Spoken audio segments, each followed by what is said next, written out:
Good afternoon, ladies and gentlemen. I'm delighted to be here on behalf of SunEdison to introduce our next speaker, Minister Chiarelli. As John and I spoke about earlier today, these are both exciting and challenging times in our industry. We're all here to share information and our innovative ideas to drive Canada's renewable energy mix into the future and to follow the lead of the EU 28, the United States, and other countries around the world. And there's no doubt that Ontario has done more than its part to put Canada on the map with respect to renewables. It has both led the charge and forged new territory entirely on its own. Since the advent of the Green Energy Act, just a few years ago, we have created thousands of jobs in this province. At the end of the second quarter of this year, the OPA is reporting that it is managing 2,174 megawatts of combined capacity from solar PV projects. And that includes 1,235 megawatts in commercial operation and 939 megawatts under development. And that continues to be a tremendous achievement for the province and for the OPA.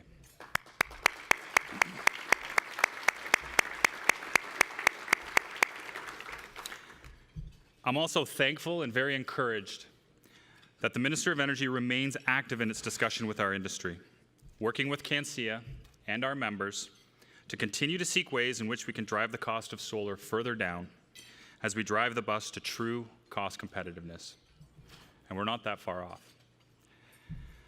I'm pleased to stand here today as a representative of SunEdison, the world's largest renewable energy developer, serving residential, distributed generation, and utility scale markets across the globe.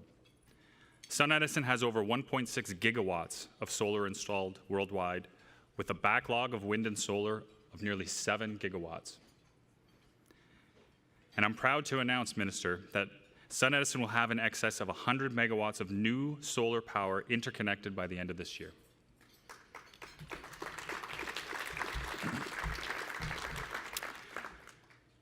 We want to thank the Government of Ontario, and in particular this minister, for his unwavering commitment. The province, as well as the communities in which we work, are seeing the benefits of the renewable program, and they will continue to see the benefits well into the future.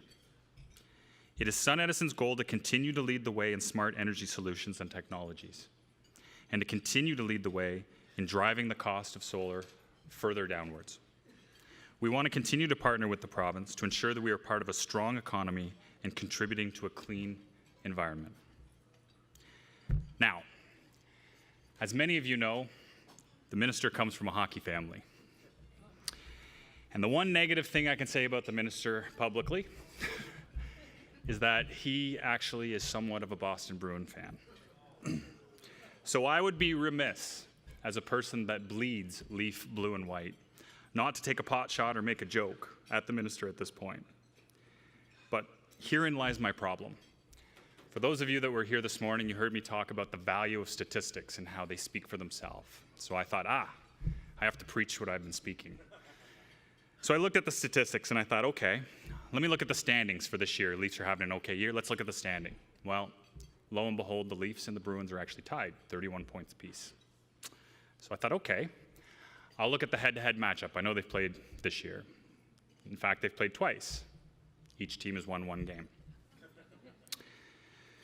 So I thought, okay, well, let's look at the most recent playoff head-to-head matchup. No, that was a bit of a debacle. Let's put that aside. How about most recent Stanley Cup? No, I'm not going to go there.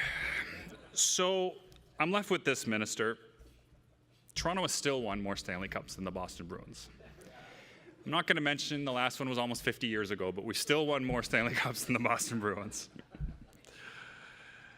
But seriously, it's an honor and a privilege to introduce Minister Chiarelli. He's no stranger to politics.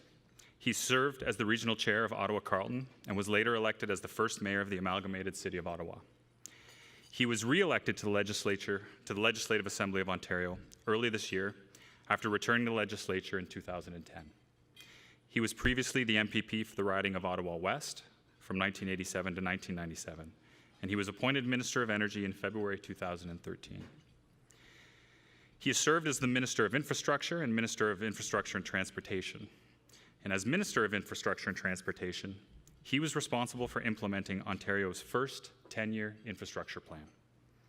But most importantly to us in this room, he was reappointed as our Minister of Energy after the election this year. We're lucky to have him, and I want to personally thank him for his unwavering commitment to our industry. Please join me in welcoming Minister Chiarelli.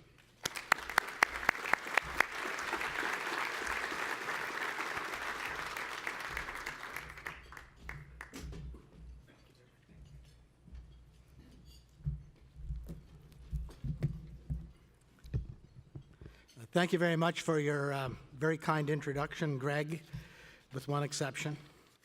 I used to be a strong solar supporter, too. That's what your chair does to you. But really, I have made a habit when I'm in the GTA doing speeches, I occasionally take a little shot at the Leafs because I'm a Senators fan. I'm also a Bruins fan.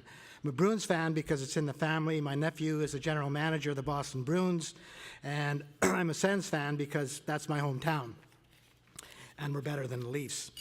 But I feel very comfortable speaking to GTA audiences because I can promise them that I'll deliver exactly what they're asking for in terms of funding or programs, whatever it is, before the Leafs win the next Stanley Cup.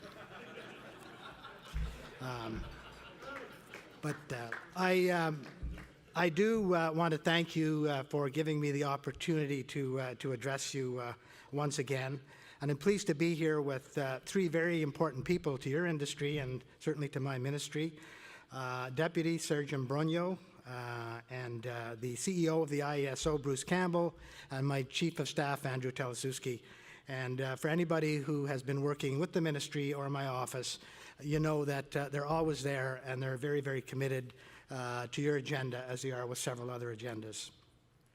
And I also want to take the opportunity to thank CanSIA for your leadership in Canada's solar energy industry. And when you look at the tremendous success and growth of SunEdison, you realize how really important it is for Ontario and for Canada. You'll no doubt recall that my last scheduled appearance in front of CanSIA was in May, before the CanSIA speech was rudely interrupted by an unwanted election that fortunately resulted in a very wanted result. So probably the most noteworthy fact about my speech today is that I'm here at all, for a couple of reasons. Not only the re-election of our government and myself, and a lot of people thought we were in trouble, but because for the lifespan of the average Minister of Energy, some of you may not be aware of the fact that in Ontario, the average lifespan for the Minister of Energy is 13 months, and I've been here for 22 months. So I'm outliving my usefulness, so take whatever you can out of me soon because I might not be there in a month or two. It must be endemic to this particular ministry because last week we had a teleconference with the new Minister of Energy for Alberta with our deputies and our chiefs of staff. And in the course of the last year, that's the third Minister of Energy we've been dealing with from Alberta. So I'm in good company. One of the first commitments I made when I took over the energy portfolio was to work with the sector to produce an updated long-term energy plan. And CanSIA was an important participant in our ministry's consultations. As you well know, your input and others helped us shape the updated plan, Achieving Balance, which we released exactly 1 year ago. And since the ministry has been implementing the long-term energy plan in partnership with our energy agencies, we're quite proud of the ongoing participation of the industry, including the solar industry. But let me assure you, it's a distinct pleasure to be here today with a strong, stable, Liberal majority government, and I'm glad that we get to keep our commitments to you, which I believe we are doing. By way of review, our plan balances 5 principles that will guide our decisions: cost effectiveness, reliability, clean energy, community engagement, and an emphasis on conservation and demand management before building new generation. And you will recall that our long-term energy plan affirms our commitment to renewable energy, and that by 2025, Ontario plans to have 20,000 megawatts of renewable energy online, representing about half of Ontario's installed capacity. We can all agree that innovations and the global market expansion are helping to substantially reduce the cost of renewable systems. And I'm sure many of you are aware of the recent New York Times review of a study by the investment banking firm Lazard on the plummeting cost of wind and solar. The study shows that the cost of providing electricity from wind and solar has plummeted over the last 5 years, so much that in some markets, renewable generation is now cheaper than coal or natural gas. And the recent report shows that analyses demonstrate that even without subsidies, alternative energies can often compete with traditional sources. This type of result helps validate our policy in Ontario on renewables.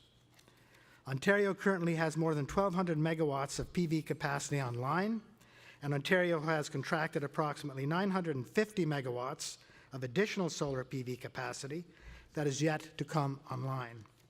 Your industry is creating thousands of jobs in Ontario and is providing clean, renewable energy to our homes and businesses. And solar development has created opportunities for landowners, cooperatives, municipalities, and Aboriginal communities. To ensure our continued success, providing stability and cost certainty to Ontario's solar sector remains a top priority for our government. And at the same time, this means continually taking an honest look at policies and programs initiated by our government to determine if they remain relevant and making the necessary updates to respond to changing conditions. So this afternoon, I'd like to spend a few moments updating you on our vision for the three procurement streams that interest this sector, interest this audience, namely microfit, FIT, and the large renewable procurement. First off, microfit, arguably the program that the average electricity consumer can most easily participate in. To date, Ontario has over 19,000 microfit projects, totaling about 165 megawatts of grid-connected microfit online or awarded. These projects provide system value by distributing generation sources along distribution grids and in aggregate serve as a peaking resource for local systems. But our ministry recognizes that we can further enable increased adoption at the grassroots level. Expanding eligibility criteria to small businesses, increasing the number of projects that a single proponent can qualify for, and the inclusion of in-series metering are program changes that come to mind as modest changes to further enhance this program. However, in the long run, we need to be bold and collectively ask what this program should look like, not next year, but 5 years from now. And in our view, this is where the rubber will really hit the road for the renewable sector. The Ministry of Energy, working with our partners in the sector, is keen to explore the vision of net metering to further drive system benefit and modernize our grid. Many of us have imagined the net metered home with solar panel roof and the electric vehicle in the driveway, drawing down load as it recharges, but also acting as a battery for storage. Now, this evolution will not happen overnight, but it will happen. It's just a question of when. And if we in the sector are going to be smart enough and fast enough to adapt to take advantage. To this view, the microfit program can now be seen as a transitional program that will see us through to the net metered future. And there is no reason why a provincial agency should manage tens of thousands of distribution-connected microgenerators. Our ultimate goal will be to empower the industry to work with LDCs to continue to drive local system benefits and micro-solar installations. In the near term, however, the OPA's microfit consultations will provide the forum for you to provide comment on the changes you'd like to see to the existing program, but to contemplate the future as well. Secondly, the FIT program now. Since 2010, over 2,650 projects totaling about 4,600 megawatts have been contracted. And later this month, the OPA will award the next tranche of 100 megawatts as part of our FIT 3 Plus initiative. In 2013, we adjusted the rules and procurement schedule to provide stability and predictability for proponents, developers, and communities. That was one of the key suggestions or proposals in our long-term energy plan. And we've seen the broader public sector respond. For example, some folks in this room are successful FIT applicants with the Kingston General Hospital, the Lindsay Boys and Girls Club in Kawartha Lakes, and the Jim Durrell Arena in my hometown of Ottawa. This partnership with communities, school boards, LDCs, and the broader public sector is helping evolve our conversation with the public about renewable energy sources. And the integration of community-endorsed FIT projects in our neighborhoods can only help increase public acceptance and support for green energy. At the same time, we know that the FIT set-asides and priority points regime have caused some developers concern and may have limited options for some FIT applicants.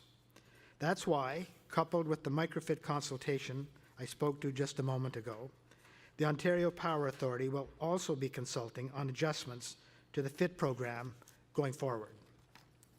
Evolving the FIT program to allow for greater flexibility, price bid down, and updating land use criteria consistent with government's updated provincial policy statement are issues that we need to hear back from communities, proponents, and developers. The results of this consultation will ultimately be incorporated in the next round of FIT procurement scheduled for late spring 2015. Third and finally, we're excited about the new large renewable procurement. The OPA has announced the list of 42 qualified applicants for round 1 of the LRP. These qualified applicants will be eligible to submit proposals in the first LRP request for proposals. And draft versions of the RFP and contract were posted for review and comment last month. We actually are working very quickly in terms of getting the RFQs out even before we have finalized the RFP details. But we wanted to have this one last check with the industry. And so the OPA developed the draft RFP after considering all of the feedback that was received from extensive consultations with stakeholders and municipalities. Additional feedback on the draft documents is encouraged and will be considered for the development of the final document, and comments are due to the OPA by December 19th, so the time is coming up. To that end, we have been clear that this new procurement process is one that industry, communities, and manufacturers have a strong hand in crafting. I think it's very clear that we've worked hard to modernize our infrastructure and add more renewable energy sources to the grid. Our principled actions to green Ontario's sources of generation are already paying off. Since launching the feed-in tariff program in 2009, Ontario has firmly established itself as a North American leader in clean energy. Altogether, Ontario's clean energy initiatives have attracted billions of dollars in new private sector investments, created more than 42,000 jobs, and significantly increased the amount of clean energy in our supply mix. But we must not forget that there is a direct correlation between what we spend to operate our energy sector and what Ontarians must pay for their power. That means looking for opportunities to bend the cost curve whenever we can, a top priority of the long-term energy plan, and we're going to stay on that as a priority. Ongoing innovations and the global market expansion are helping to substantially reduce the cost of these systems, as outlined in the Lazard study that I mentioned in the beginning of my remarks. Innovations in technology have always helped to drive down prices, and Ontario ratepayers must now stand to benefit from these price adjustments while continuing to support our domestic solar industry. The more affordable solar becomes, the more easily Ontarians can become directly involved in their own energy futures. And chatting with Greg a little earlier, that collectively we have a significant task to communicate better with the public in terms of how our energy sector works and how people can use it to their benefit. There are steps that the ministry has taken. In our budget this year, there's $3 million, which we're using to partner with the Mowat Centre to create an educational program pointed towards the public so they will understand better how our sectors work. And we're looking forward to cooperation from the various electricity sectors as well in making that happen. In 2010, Ontario embarked on a robust build of large-scale renewable energy. There were challenges to overcome from community acceptance, part of that lack of understanding, which we're trying to address, to ensuring our system operator could continue to guarantee reliability and to manage price pressures. But there were opportunities as well. At the same time as traditional manufacturing faced significant contraction, Ontario added jobs in the renewable sector. And as a result of Ontario's renewable procurements, more municipalities, communities, First Nation and Métis groups are participating in generating projects than ever before and creating jobs in the process. While the future holds still more challenges, we are confident that this industry, CanSIA, and its member companies will continue to find the market opportunities to grow, expand, and thrive, not only in Ontario, but across Canada and North America. So on behalf of the Premier Wynne and the Ontario government, we want to thank CanSIA for your leadership, for your partnership, for your innovation, and we look forward to more of the same in the future. Thank you very much.